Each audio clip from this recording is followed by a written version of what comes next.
सहनावतु सहनो भुनक्तु सह वीर्यङ्करवावहै तेजस्विनावधीतमस्तु मा विद्विषावहै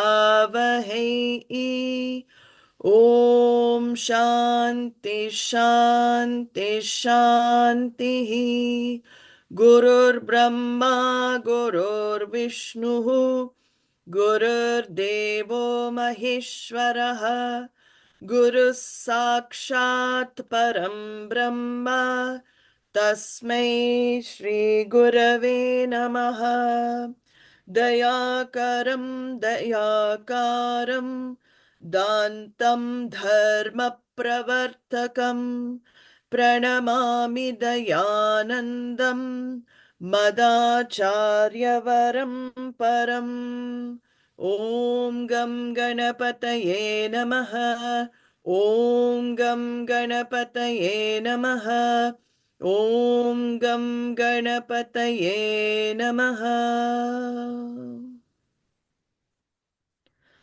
अज्ञानतिमिरान्धस्य ज्ञानाञ्जनशलाकया चक्षुरुन्मीलितं येन तस्मै श्रीगुरवे नमः तस्मै श्रीगुरवे नमः.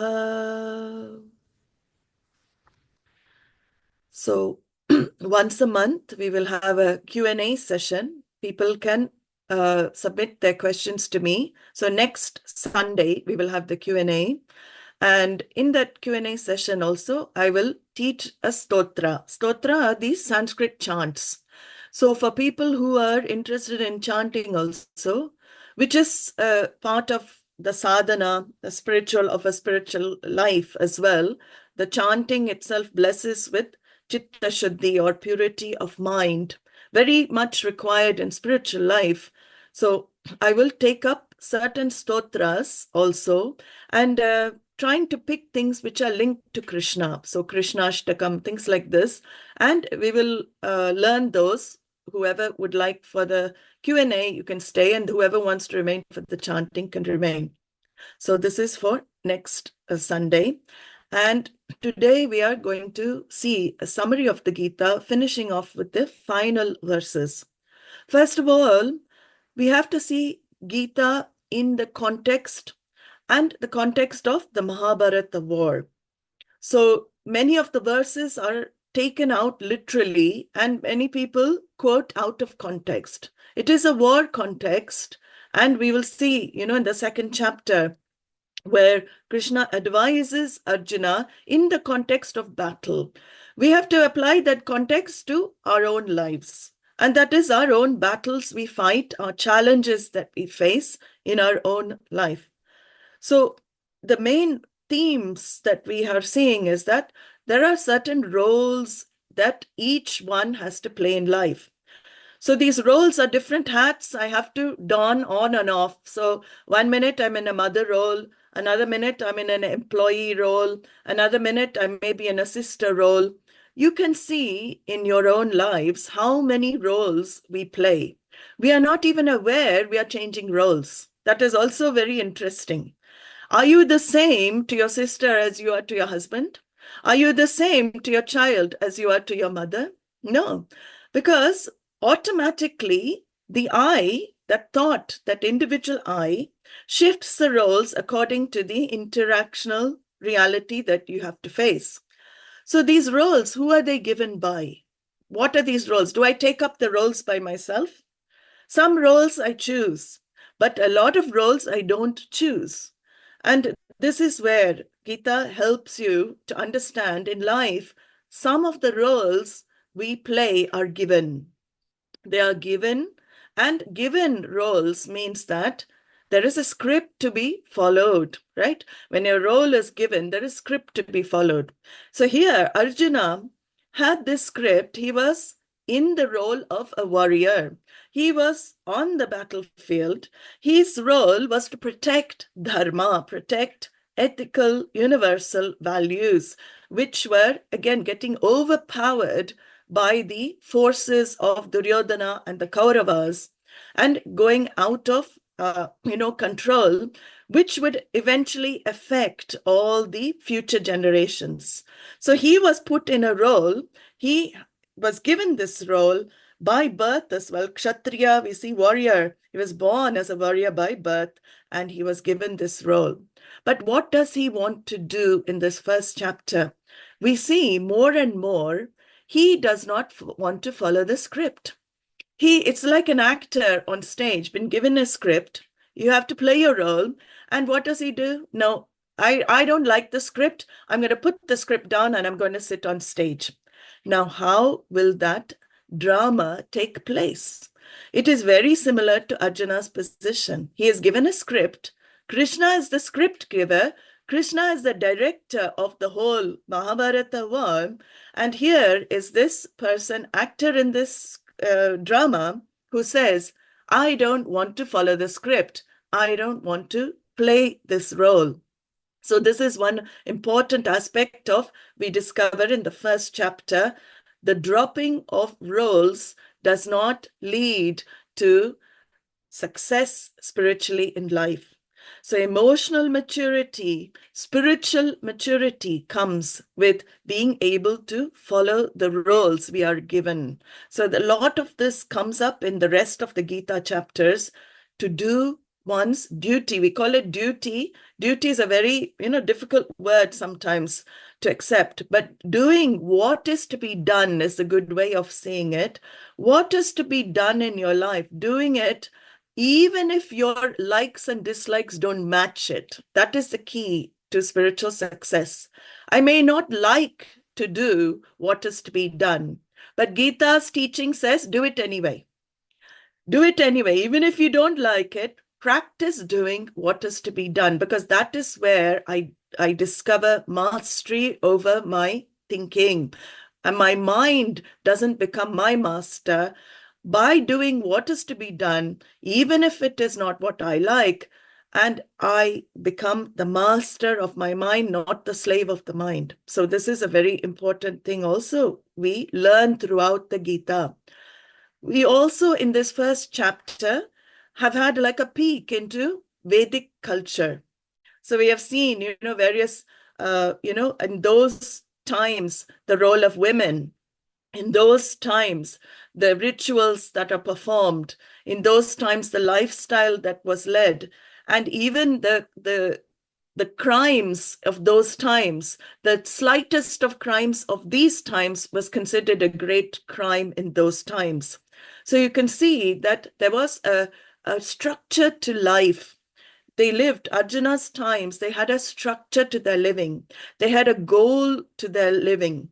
It was not a structureless, meaningless existence. And dharma was a very important part of the lifestyle. So universal values, all of this was very much adhered to in those days. So we saw a glimpse into the lifestyle of those times. And we also we are discovering throughout the learning here, that even though the culture was different, even though the scenario was different, even though what Arjuna has to face is different, what did we realize the similarity in today's day and age? The mind is exactly the same. There is a mind there, Arjuna's mind, who reflects all human minds. There are times in our lives where we are put in very challenging situations, and the immediate response is, I want to run away. I can't face it. And the buddhi, as we saw, the intellect part of the thinking faculty that we have, sometimes gets overpowered by the emotional faculty.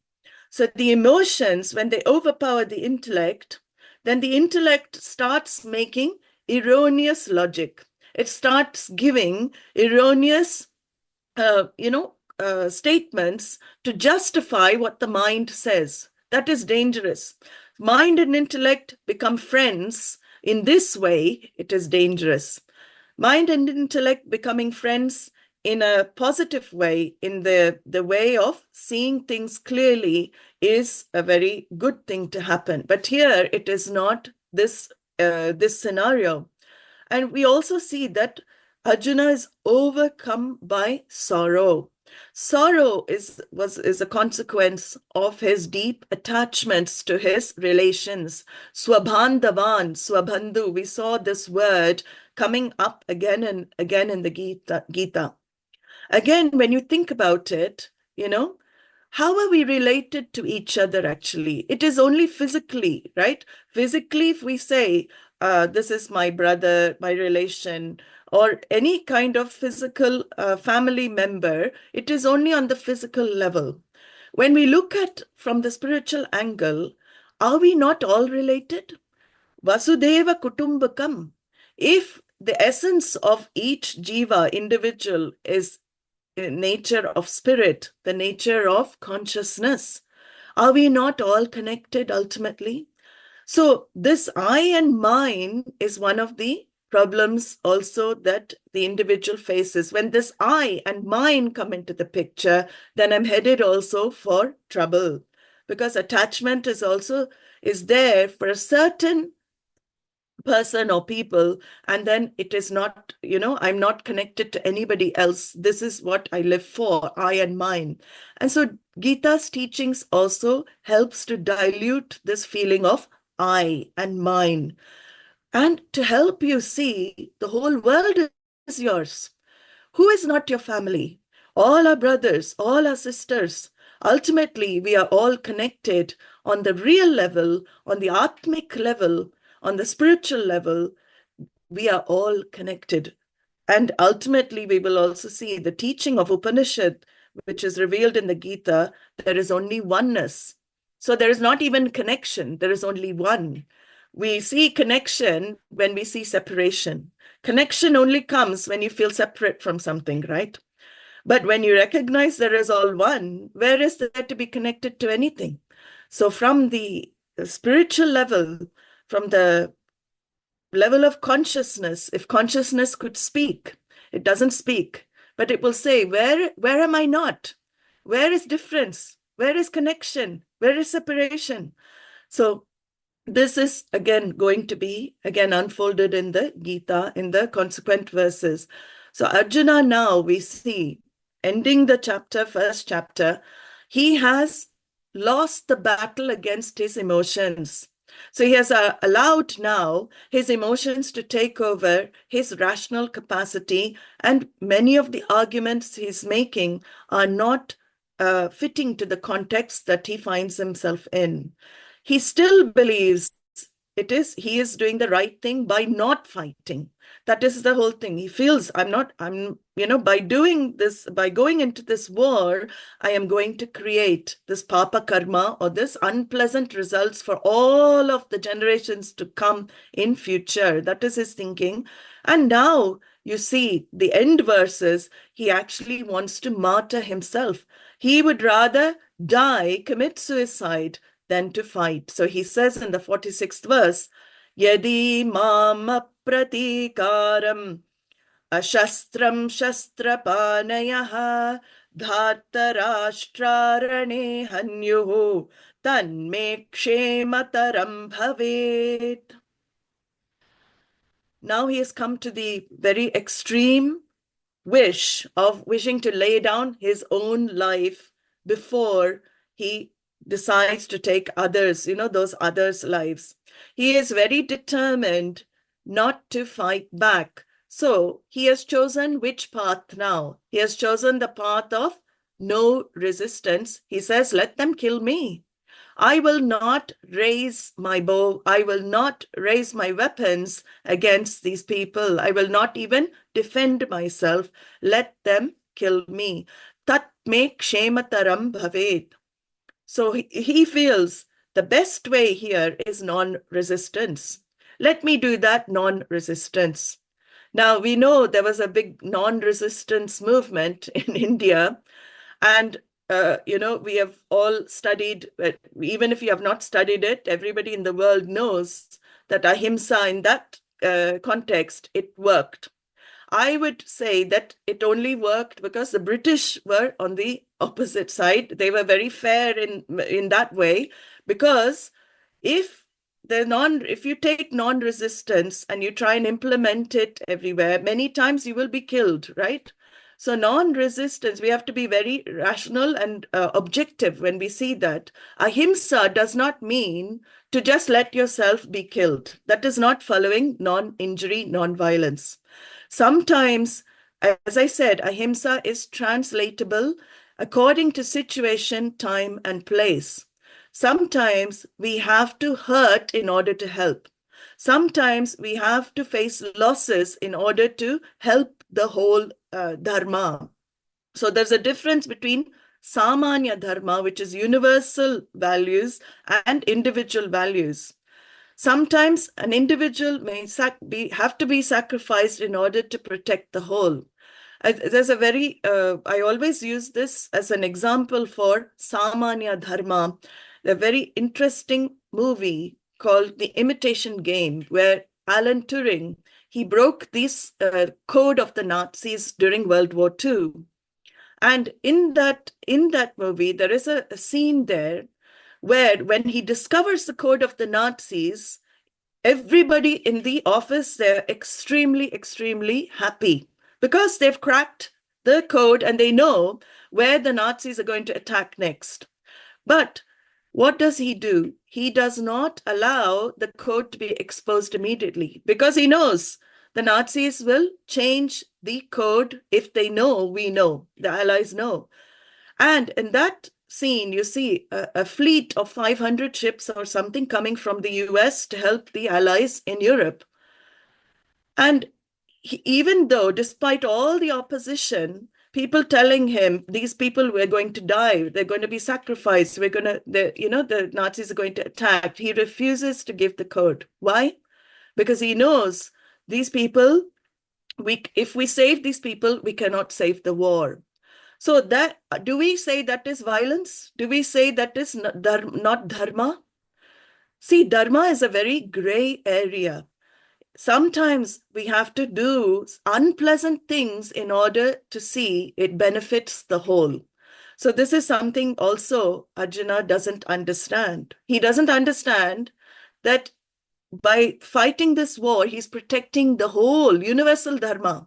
He's only seeing his only limitation, his family, his people, who are all, by the way, in the opposite side, fighting for adharma. They're fighting for unrighteousness. But he doesn't see that. So he says, I am protecting society's norms. I am protecting the structure, societal structure, by sacrificing my own life. I am not afraid of death.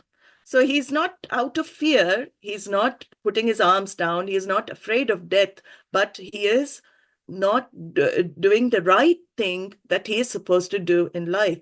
And you can see this, his mind deteriorating more and more in this chapter. And also that his samsara means this, life of sorrow, life of becoming, always not feeling content, wanting to be something else, wanting to become. So we call it life of becoming. Samyak sarati iti samsaraha, always wanting to be more than one is. We see that in the first chapter, he cannot do what is to be done because his raga, his intense likes and his dislikes have overpowered him. And he gets into this rut of sorrowful thinking, rut of grief. So this, someone beautifully said, we cannot avoid, pain is not, pain is natural in life. We all have to face pain, whether physical or emotional. Pain is natural. Suffering is optional. Grief and suffering is optional. Pain is natural. Suffering is optional. What does that mean? It means we work ourselves. We don't understand how to handle pain, so we work ourselves into grief and suffering. And this is where Gita's teachings help you not to work oneself into suffering. So Arjuna now sees only two ways out of this war. Either he dies or he withdraws from the battle. So it is very interesting. He doesn't withdraw from the battle. We'll see. He wants to, but he still doesn't. Why? Because somewhere inside him, he knows I may not be doing the right thing. So he waits actually on the chariot for Krishna to talk. He has some doubts about the feelings he's experiencing. So even though he sounds very convinced and he's trying to convince himself, he's not ready to withdraw from the battle and run off from the battlefield. Until this point, we also see Lord Krishna has allowed, as I said, Arjuna to express his emotions, vent out his feelings, and he has not said a word in return. He has not argued in return. He has not defended the war, the reason for the war in return. Now, in the final verse, Sanjaya, again, we go back to Sanjaya, who's narrating the Mahabharata, and he says what happens to Arjuna in the end of the first chapter. Sanjaya uvacha eva muktva sankhye ratopasta upavishat visrijya shasharam chapam shoka samvigna manasaha. So in this final verse of the first chapter, Arjuna collapses on the chariot. You can see his nervous breakdown is complete now. He drops his bow. Until this moment, the bow was sliding from his hand. He hadn't fully released it. His palms had become sweaty and it was sliding away. He wasn't able to grasp it. Now, in this verse, he becomes even physically immobilized. He literally collapses on the chariot. He cannot act. Eva muktva Arjuna sankhye ratopasta upavishat.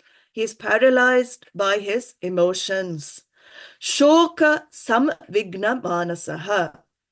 He is overwhelmed with grief because he doesn't know what the right thing to do is. And many times, that is the beauty of the first chapter. Although it talks about war, it talks about a lot of characters, and we saw a lot of big names and all of that. The main takeaways of the first chapter is that it lays the scenario for teachings to take place. We know that it is not the time for Vedanta, because anyone who is depressed, overwhelmed by grief, Vedanta will not work on such a mind. Krishna also knows this. So in the beginning of the second chapter, he will not give Vedanta immediately. He won't say, oh, you are Atma, don't worry about it. Nothing can die, nothing is ever dead, killed. All of this, he doesn't give immediately. He gives, in the beginning of the second chapter, when he starts speaking, very interestingly, he gives a very beautiful pep talk. This pep talk, we say, pep talk to rile somebody, to get somebody up. He doesn't say, interestingly, we'll see in the second chapter, just to give you a taster of second chapter, so you come back on Tuesday, that it is just to, see, Krishna doesn't say, oh, you poor thing, oh, you feel so sad. Okay, fine, leave the battle, go and, all your arguments are very sane. And yes, please go off the battlefield. We never see Krishna talk like that. You'll see the language, even in Sanskrit, it is quite a shocking language that Krishna uses to Arjuna. He literally wants to hit at the most sensitive parts of Arjuna, his, warrior. So we'll see, why does Krishna say things like that? Because sometimes people who really want to help hurt us. We find it hurtful, what they say. We find it affects us. We find it very unpleasant to hear. But really, a true friend will tell you the truth, a friend who means well for you. Krishna is not just a teacher for Arjuna. He's, remember, Arjuna's friend. So when something, we'll see, unpleasant is being said, it is not to hurt Arjuna more. It is not to make him feel low. It is to help him improve and wake him up.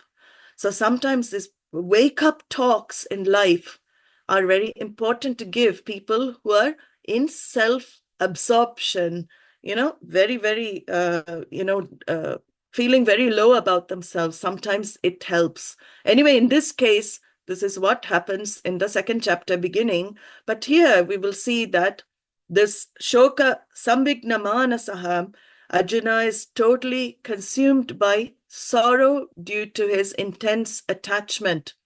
And he doesn't want to do what is to be done. He doesn't want to face the challenge in his life. But this is another interesting psychology of Arjuna. As I said, he doesn't move off the chariot because sometimes in life, when we know we're not sure about what we're doing, we would like external validation. Here, Arjuna is seeking external validation from Krishna. He wants Krishna to tell him, yes, you are right. Okay, go off. Or he wants Krishna to say, yes, you are right. Kill yourself, suicide. But he's waiting for approval. Many times when we have times of self-doubt or we're not sure about something, we always ask, am I right? Do you think I'm right in what I'm thinking? Is it the right thing I'm doing? Because we want approval for our decisions. Gita also teaches you, eventually by 18th chapter, you should all say what Krishna says, what Arjuna says, my delusion, my confusion has left me. So you will not need to seek approval from anybody external for your decisions in life. That is the beauty of the teaching. You will be very clear what you are deciding in life. So here, Arjuna also, very beautifully, he reveals the human deficit, the human limitation, where we always need external approval for what we do in life. We seek somebody to validate us, somebody to say, yes, you're doing the right thing. That is why also many times in life, we like to give our decisions over to others. It's much easier. That's why even gurus and people, people don't, people take up spiritual teachers and everything because they want to let the decision, you decide, you tell me what to do. And there are many teachers that take up that role as well to guide in that way or tell you do this, you do that. In this tradition, my guru always said, I am here to make you leaders, not followers. That is the beauty of the teaching. You are not here. As Krishna taught Arjuna to become independent, leading himself, not to always get the decisions made by somebody else, even if it is a teacher. This is the beauty of this tradition. We are not here to, as my guru used to say, we are not here to make everybody followers. We are here to make you leaders. And that is what the teaching, that power the teaching gives, is for you to make independent decisions and feel comfortable to do that. So here, we see that we all now wait for Bhagavan now to speak. In the second chapter, Arjuna has made his decision by not making a decision. That is his decision. He has used his free will not to decide, and Krishna will give now the whole teaching of the Bhagavad Gita to help Arjuna make the decision. Not he tells Arjuna, otherwise Gita will be over in first chapter. You see, if Krishna could have easily said, get up, fight.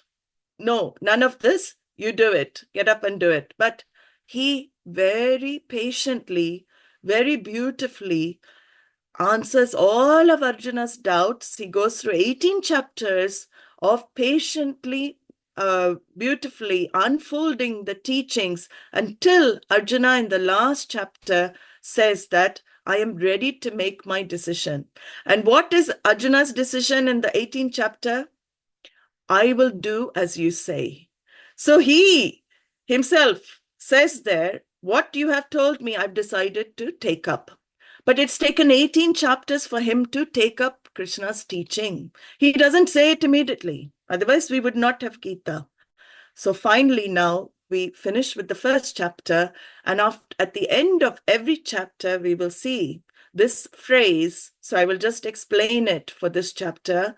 Om Tat Sat iti Śrīmad Bhagavad Gītāsu Upanishadsu Brahma Vidyayam Yoga Shastre Shri Krishna Arjuna Samvade Arjuna Vishada Yogo Nama Prathamodhyayaha.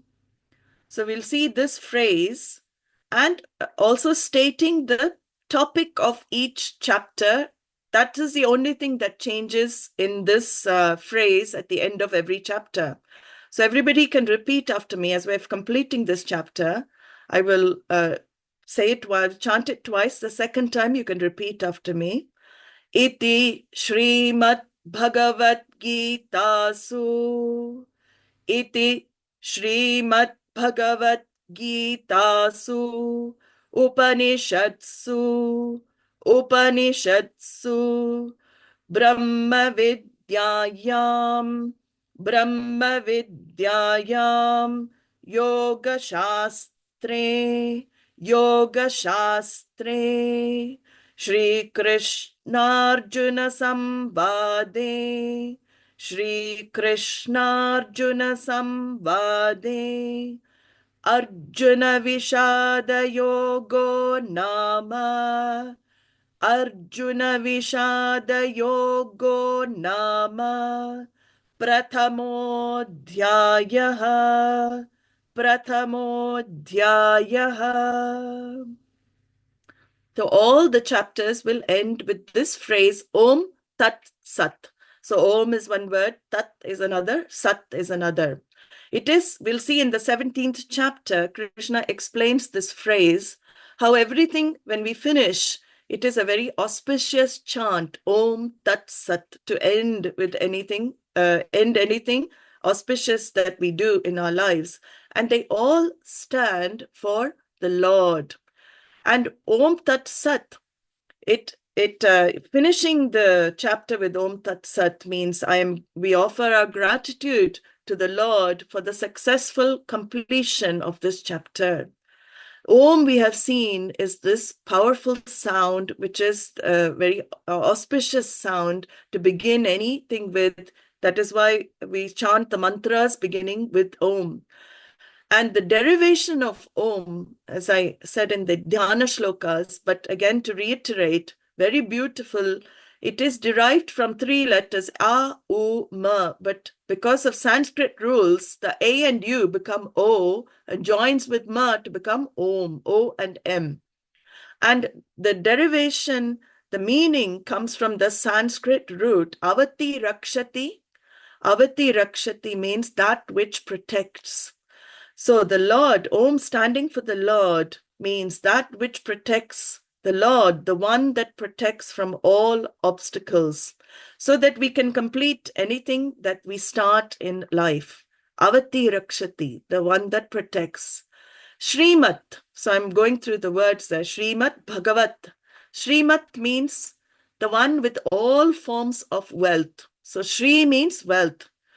Not just physical wealth, not just material wealth. Shri means all forms of wealth, spiritual wealth also.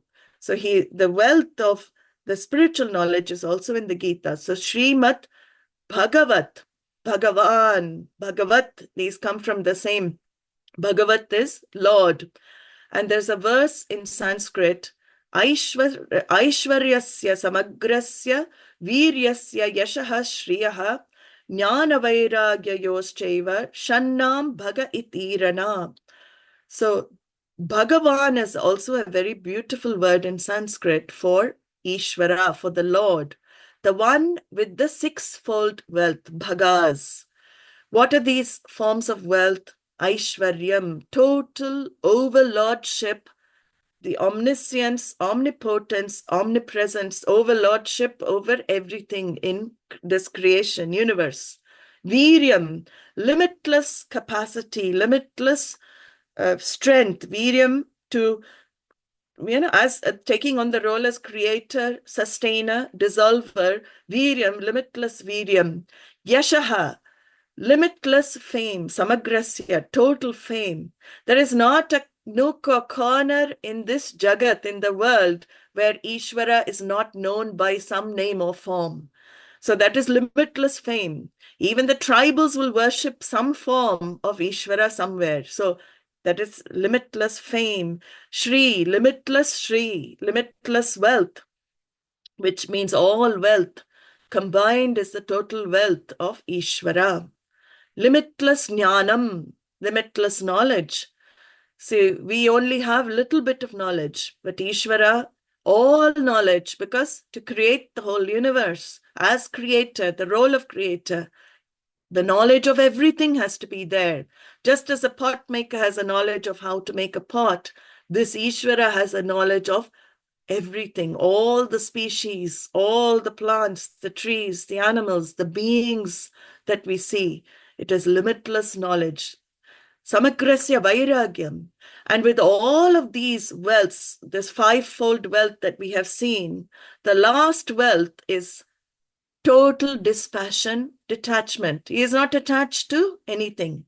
The one has no favorites, no partiality. It is an impartial order. So Bhagavan, Śrīmad Bhagavad Gītā, the song of the Lord. Bhagavad Gītā means a song of such a Lord, the one with the sixfold wealth. Gītāsu Upanishadsu, Gita, in the Gita. So Gītāsu means in the Gita, which is the reflection of the teaching of what is in the Upanishads. Upanishadsu, Gītāsu, because what is in the Upanishad is the same knowledge in the Gita that destroys all sorrow. So Gita is also known as Shoka Nivritti Shastram. Shoka Nivritti means the one that keeps you away from sorrow.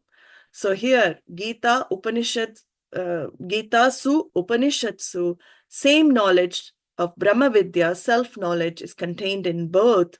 Yoga Shastre. But Gita has an extra addition here. Yoga here, what does it mean? So yoga in different contexts has different meanings. Generally, the yoga we know, we only limit to asanas. But yoga is much more has a much more widely applied meaning, and contextually it has also meaning. So here Yoga Shastra means it gives you all the yogas. Here yoga means techniques that connect you. So yoga is from yud, to join, to connect. And the techniques that connect you to what? Connect you to yourself, to see the truth. So it includes karma yoga, the lifestyle of how to do activities in the world. It includes upasana yoga, how to perform meditation, all of this. That is also a form of connecting to yourself. And sannyasa yoga, which means total renunciation, jnana yoga, for the sake of knowledge. So all yoga shastra means it contains the breadth of all the yogas available for the spiritual aspirant, all the values and disciplines you need for spiritual life, also within the Gita. Yoga Shastre, Shri Krishna Arjuna Samvade. This Gita is dialogue between Krishna and Arjuna. Shri Krishna Samvade. It is not just a dialogue, it is a worthful dialogue. Some always adds that SAM in Sanskrit, adds that extra, that good thing, some, well, samskritam, well done. That Sanskrit, the word samskritam means that which is well done, which is totally perfect, samskritam. So Arjuna here, that dialogue that happens reveals the truth for him, the truth about life, the truth about God, the truth about himself. So that is the beauty of Gita. It, first 6 chapters, as we saw, are dedicated to Tvam-pada, dedicated to the individual, Tvam-pada Vichara. Next, middle section is dedicated to Ishvara, Tat Pada Vishara. Who is God? Who is this being that we call God, Ishvara? And the last 6 chapters are dedicated to the unity, the union, or seeing the oneness between the individual and the divine. So very beautifully, Gita here talks about all of these 3 things. And this chapter, title of the chapter is also mentioned here, Arjuna Vishada Yogaha. The Vishada Yoga. So yoga here doesn't mean a sadhana. So you have to be careful. See, the same word, Yoga Shastre, there it means sadhanas. Here, Arjuna Vishada Yoga cannot mean sadhana. The sadhana of Arjuna's depression. Do we take depression as a sadhana? No. So it is not. That's why context and traditionally unfolded meanings are the way to get clarity. Otherwise, it's very difficult to read translations. Arjuna Vishada Yoga is not taking up the sadhana of depression. Arjuna Vishada Yoga means subject matter here.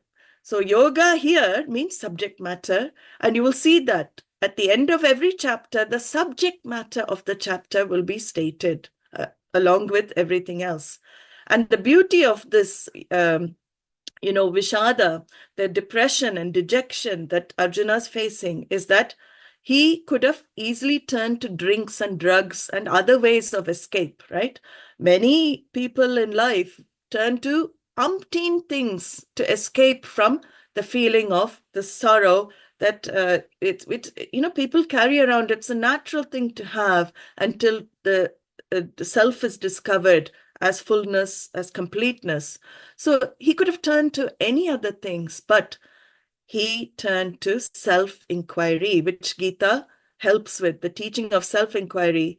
And Bhagavan there, that teacher, he takes on the role of the teacher in the 2nd chapter. He is quietly waiting in the background, waiting to begin his talk. So this is the 1st chapter, laying out the scene for the rest of the Gita. I will just give a quick summary of the verses so you also see how what we have seen so far. So we saw also that the teachings are given on a battlefield, which is again very symbolic of our own personal challenges we have to face. And not just any battlefield, dharma kshetre. It's a very revealing word because dharma means here universal values, doing, what is the best for the majority, and also doing what is best for you, what is to be done by you. So dharma kshetre means the challenge of life to decide what the best thing to do is, which is most beneficial for others and for your own self. What is most beneficial may not be what is most pleasant. That's another thing. Swami Dayananda used to say, happiness is not in always doing what you like to do, but in liking what you have to do. Happiness is not always doing what you like to do, but in liking what you have to do. So that is another theme that we see in the Gita. Dharma kshetre, kurukshetre, not just externally doing the right thing, internal battle. All battles begin in the mind, right? So this kurukshetre we saw represents the mental battle, our battle with ourselves of the likes and dislikes which keep disturbing. I don't want this to happen. I want this to happen. I don't like this. I like this. Already the likes and dislikes have separated the world of people and objects and situations into 2, pleasant, unpleasant, bad, good, all in the mind. Duality is in the mind. When I see things clearly, there is no good or bad, no unpleasant or pleasant ultimately. It is my mental reaction to external that labels life in these 2 ways. And that mental reaction, Gita takes care of. So we saw this. We also saw that the chariot's symbolism very beautifully. The horses of the senses are managed by the reins of the mind, which is held in the hands of Krishna. So he is that one that prompts the right thinking and right action in life. So The message of the first chapter is very clear. It is that which removes the shoka that Arjuna is facing. And from verses 1 to 20, this disease of samsara is manifested through Arjuna.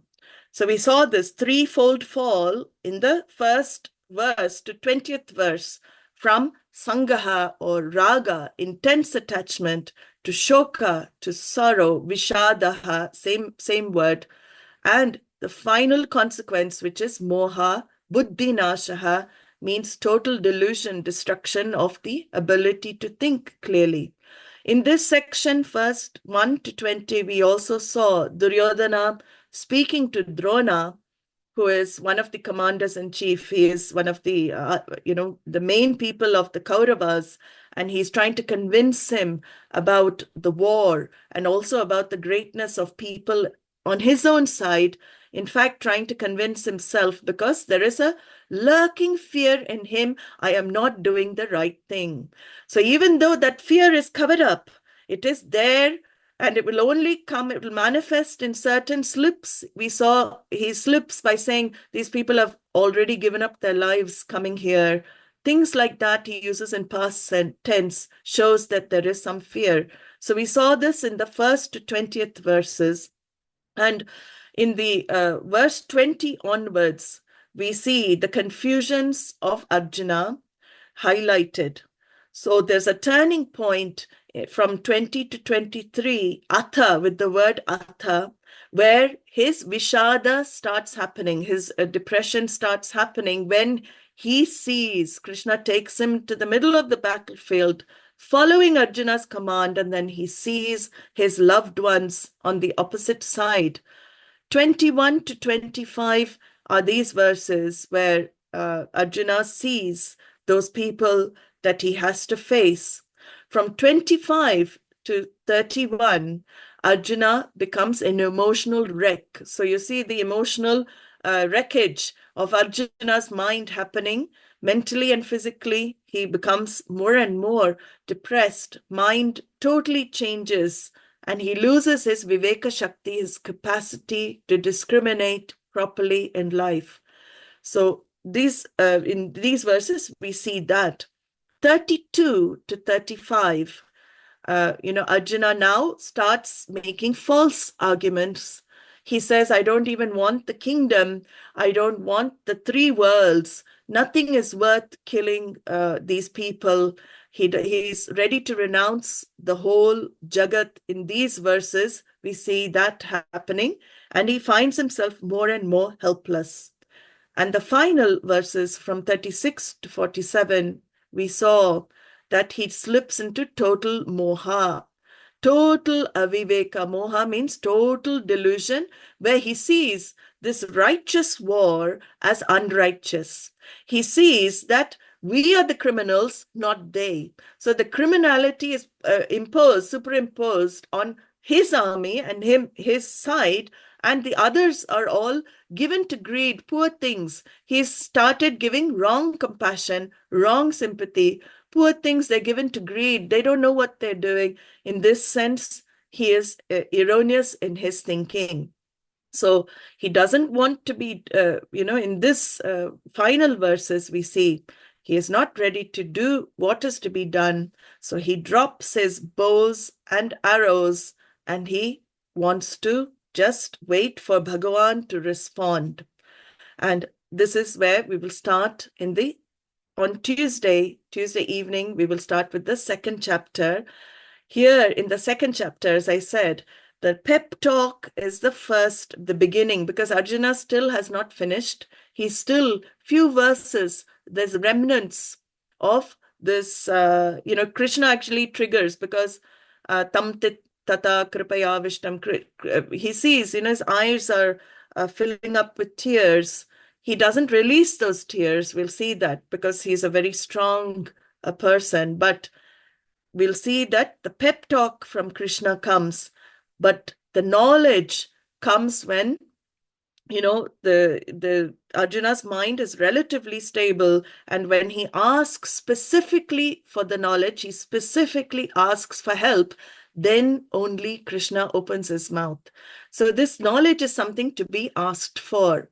That is why we are a teaching tradition, not a preaching tradition. There is no going around preaching about this. It is a teaching tradition. Generally, when the knowledge is asked, when the teaching is asked for, that's when it works. When you give it out, when it is not really asked for, of course, when public talks and everything we do, nowadays, there has to be some interest triggered somewhere. So in these days, public talks and everything help to trigger this interest in following this knowledge. But people who ask, who come, like all of you have wanted to learn Gita, you've asked for the knowledge. When you asked, knowledge blesses. When you want to know, knowledge blesses. So with that, we will conclude the first chapter. Spent a week on this, and we will spend more time in the consequent chapters. Chapter 2 is a summary of the whole of the Gita. So there are very important verses that I may spend more time on in chapter 2, part of the teaching. But we'll see the rest, chapter 3 onwards, is an elaboration of all the knowledge of chapter 2. So we will see that on the Tuesday. Those who wish to remain, I think it will be nice if we chant the whole of the first chapter. It will take up to 10 minutes. I will be going quite fast, not very fast. Some people go even faster than this. So if you're not able to follow, don't worry. We're going to post the recording with the lyrics so you can listen at your own pace and learn. But whenever we finish a chapter, it is always nice to chant. And some of the words, you may even understand the meaning as we go through. So we'll start.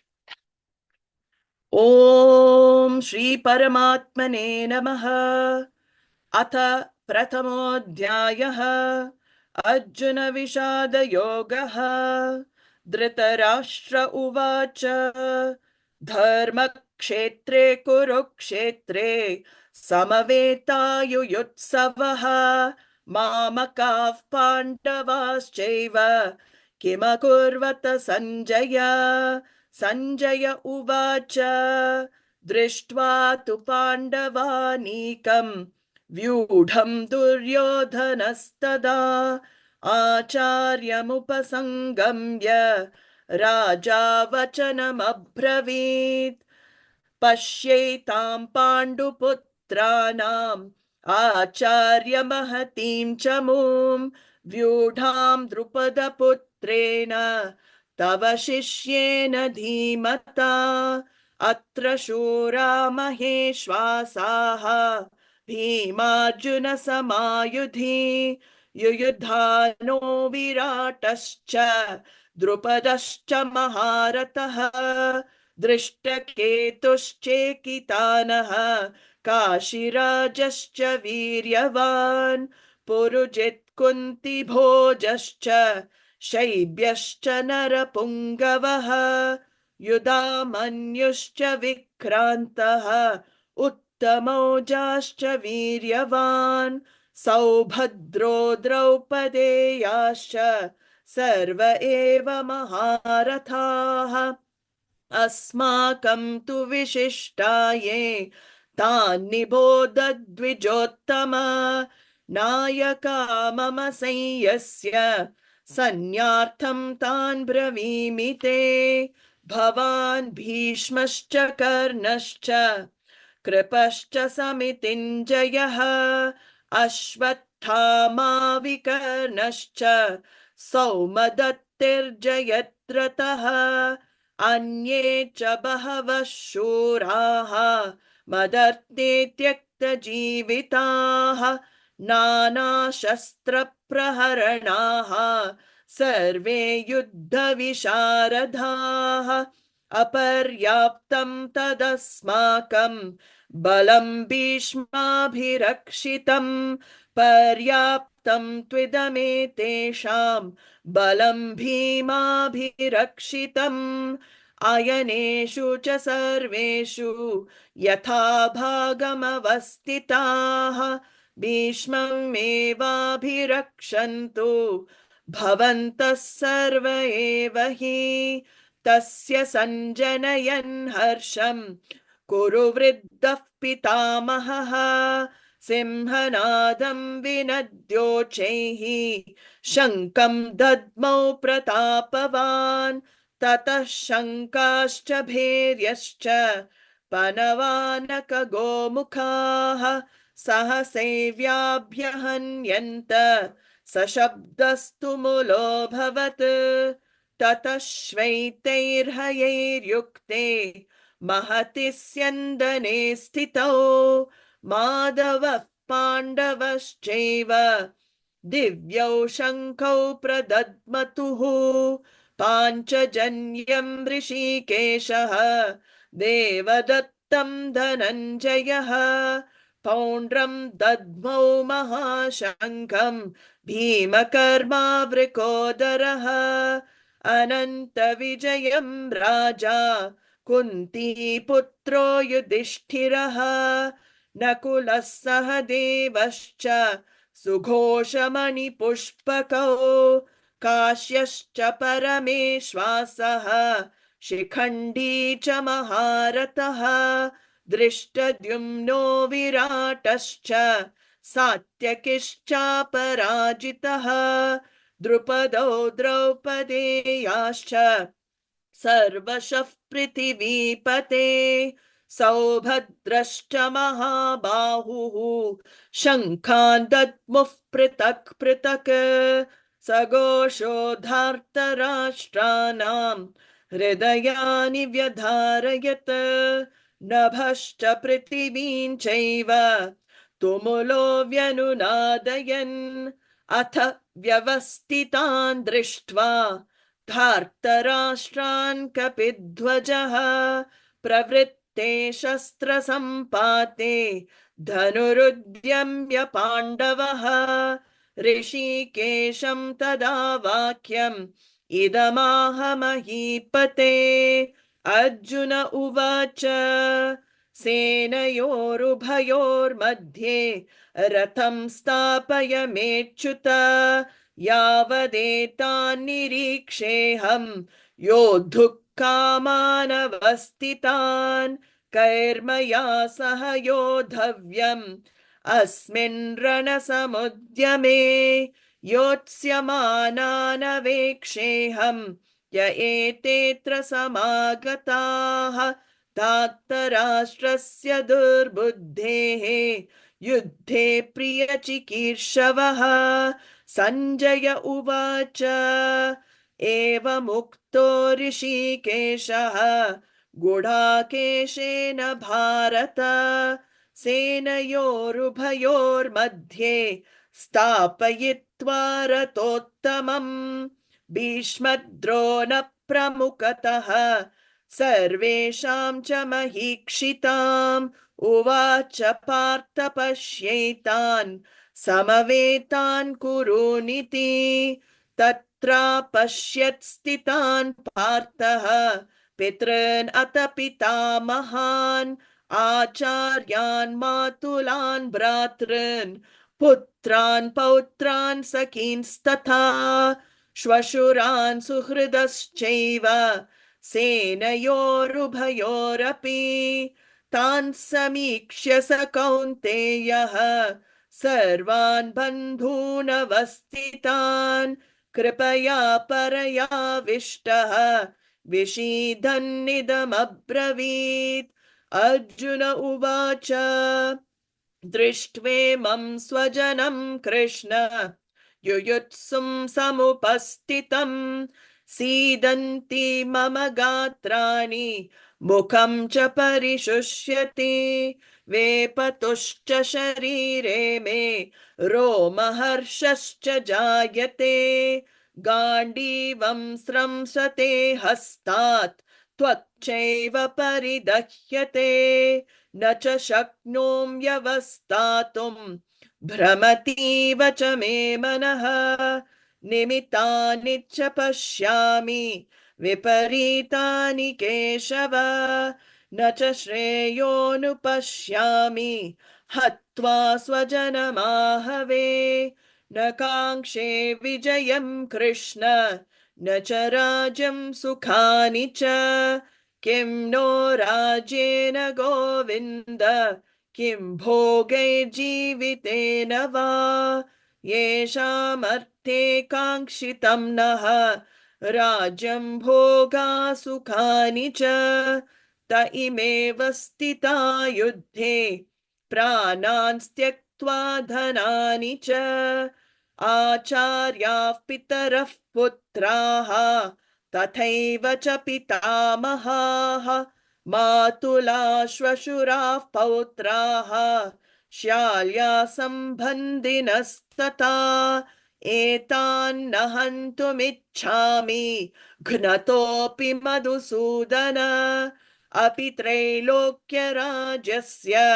हेतुः किं नु मही कृते निहत्य धार्तराष्ट्रान्नः का प्रीतिः स्याज्जनार्दन पापमेवाश्रयेदस्मान् हत्वैतान् हाततायिनः तस्मानार्हा वयं हन्तुं धार्तराष्ट्रान् स्वबान्धवान् स्वजनं हि कथं हत्वा सुखिनः स्याम माधव यद्यप्येतेन पश्यन्ति लोभोपहत चेतसः कुलक्षयकृतं दोषं मित्रद्रोहे च पातकम् कथं न ज्ञेयमस्माभिः पापादस्मान्निवर्तितुं कुलक्षयकृतं दोषं प्रपश्यद्भिर्जनार्दन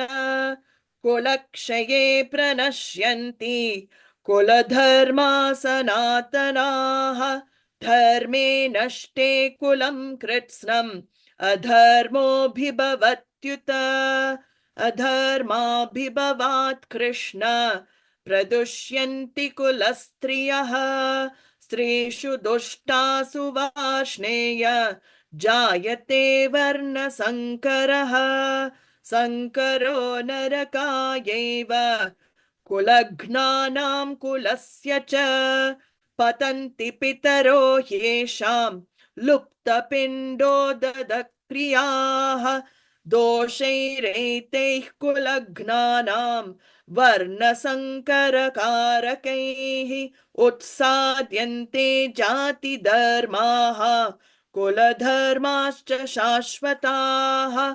उत्सन्नकुलधर्माणां मनुष्याणां जनार्दन नरके नियतं वासः भवतीत्यनुशुश्रुम अहो भत महत्पापं कर्तुं व्यवसिता वयं यद्राज्यसुखलोभेन हन्तुं स्वजनमुद्यताः यदि मामप्रतीकारम्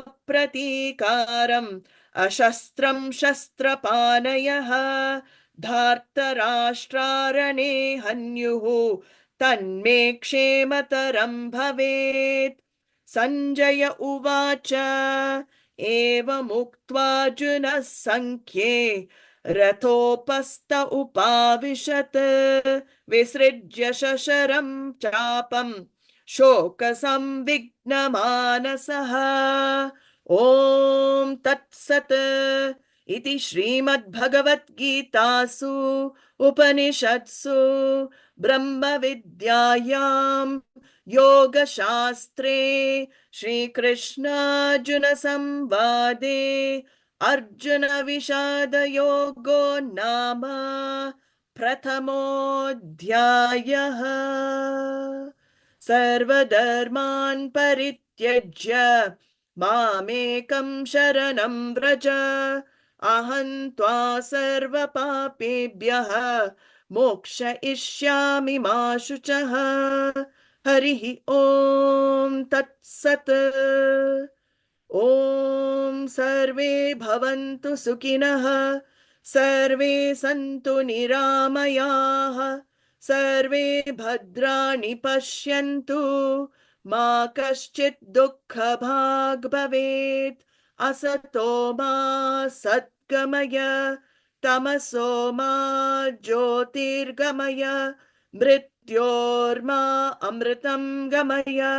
ॐ पूर्णमदः Purnamidam Purnat Purnamudachyate Purnasya Purnamadaya Purnamevavashishyate. Om Shanti Shanti Shanti. Harihi Om Shri Gurubhyo Namaha. Harihi Om. Hari Om to all. Don't worry about the chanting. This takes many years to chant like this, okay? So it is not overnight, but it's a blessing to chant Gita as well. There's a birthday, Gita's birthday, Gita Jayanti, it is called, usually in December, where all over India, in any tradition, Gita, whole of Gita is chanted as a sadhana. So it takes around 3.5 hours. But people do that, and I would like to do that this year. Whoever would like to join, of course, it'll be fast, so many will not. But this second chapter, we will practice the chanting. First chapter, the recording will be given. The best way to learn is to keep listening. With everything in life, it's like that. Just keep hearing the sounds, keep listening, and eventually you'll you'll get the practice. We used to have actually a program for 2 years, it was running, called A Chapter a Day to Keep Samsara Away. So a Gita chapter a day, people used to take up, some students were doing that daily. It is good to take it up daily. You can do now, we will have a playlist on YouTube. When we finish, you can go back, keep doing 1 chapter daily. Takes 5-10 minutes. It took us 10 minutes. So it's very useful for your sadhana also, Gita's blessings to come. So see you all Tuesday evening for second chapter, Dvitiyo Dhyayaha. Hari Om Namaste.